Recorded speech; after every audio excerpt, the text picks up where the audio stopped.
السلام علیکم خواتین و حضرات، دس از MR.Raj۔ ہم پھر سے آ چکے ہیں ڈیگے کے ریئیکشنز میں ایک نئے ریئیکشن کے ساتھ۔ یار یہ جو خانہ کعبہ ہے نا، یہ آپ کو پتا ہوگا خانہ کعبہ کس نے بنایا تھا؟ حضرت ابراہیم علیہ السلام اور ان کے بیٹے حضرت اسماعیل علیہ السلام نے، دونوں نے مل کے خانہ کعبہ کو تعمیر کیا تھا۔ خانہ کعبہ کا ذکر تورات کے اندر بھی ہے، تورات، ٹھیک ہے نا؟ تو بس آج ہم اسی کے اوپر ریئیکشن لیں گے اور دیکھیں گے کہ مطلب کہاں ہے اور کیا ذکر کیا تورات کے اندر مکہ کا۔ تو آئیے سٹارٹ کرتے ہیں۔ سٹارٹ کرنے سے پہلے بس میں آپ کو اتنا بولوں گا کہ ابھی تک اگر آپ نے میرے چینل کو سبسکرائب نہیں کیا تو سب سے پہلے کر دیں سبسکرائب تو کرتے ہیں اسٹارٹ۔ سب سے پہلے کعبہ کو مکہ میں ابراہیم علیہ السلام نے بنایا تھا، we all know that۔ لیکن یہودی اور عیسائی جو ابراہیم علیہ السلام کو ایک سچا پیغمبر مانتے ہیں، وہ ساری امپورٹنس جیروسلم کو دیتے ہیں اور مکہ کو بس ایک عام سی سٹی کہتے ہیں، اور کہتے ہیں کہ مکہ کا ابراہیم علیہ السلام اور ان کے خدا سے کوئی تعلق نہیں ہے۔ لیکن انہی کی کتاب تورات میں کلیئرلی لکھا ہوا ہے کہ مکہ میں ہی خدا کا گھر ہے۔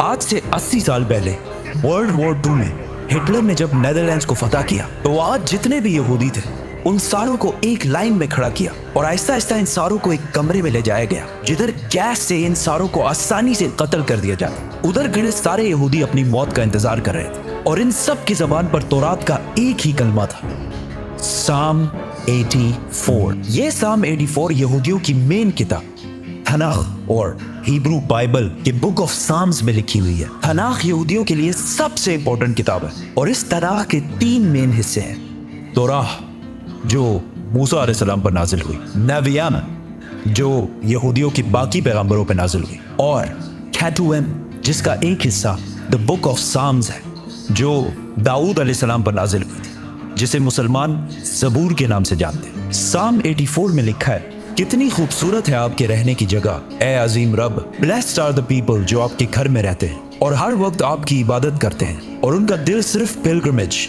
حج کی طرف ہوتا ہے۔ جب وہ بکہ کے خشک وادی کے پاس سے گزرتے ہیں، بکہ تو وہ اس وادی کو سپرنگز چشموں میں بدل دیتے ہیں۔ They go from strength to strength، جس کا اصلی ہیبرو ترجمہ ہے They go from mountain to mountain۔ یہودیوں کی اس کتاب میں کلیئرلی لکھا ہے کہ خدا کا ایک گھر ہے، بکہ کی خشک وادی میں ہے اور اس کے پاس چشمہ بھی ہے اور وہاں لوگ پہاڑ سے پہاڑ کی طرف جاتے ہیں۔ یہ کلیئرلی کعبہ کی بات ہو رہی ہے جو مکہ میں ہے، جس کے پاس زمزم کا کنواں ہے، اور لوگ صفا کے پہاڑ سے مروہ کی طرف جاتے ہیں۔ لیکن یہاں تو لکھا ہے کہ اللہ کا گھر مکہ میں ہے، اس کا مکہ سے کیا تعلق ہے؟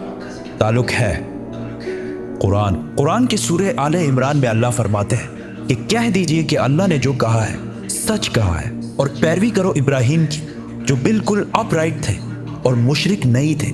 یقیناً پہلا گھر جو لوگوں کے لیے بنایا گیا اللہ کی عبادت کے لیے وہی ہے جو مکہ میں ہے، برکت والا اور ہدایت کا سینٹر ہے سارے جہانوں کے لیے۔ تو اے کتاب والو، تم کیوں اللہ کی آیتوں سے انکار کرتے ہو؟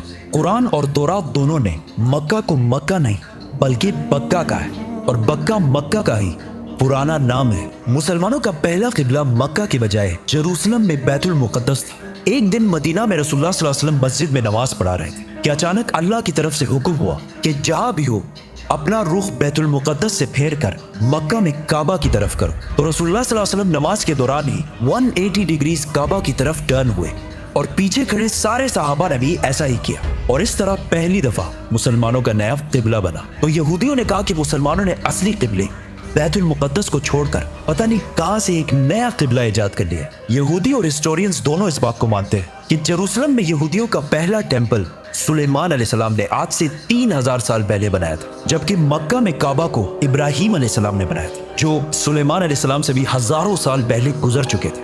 تو مسلمانوں نے ایک نیا قبلہ ایجاد نہیں کیا بلکہ اصلی قبلے کی طرف واپس گئے ہیں۔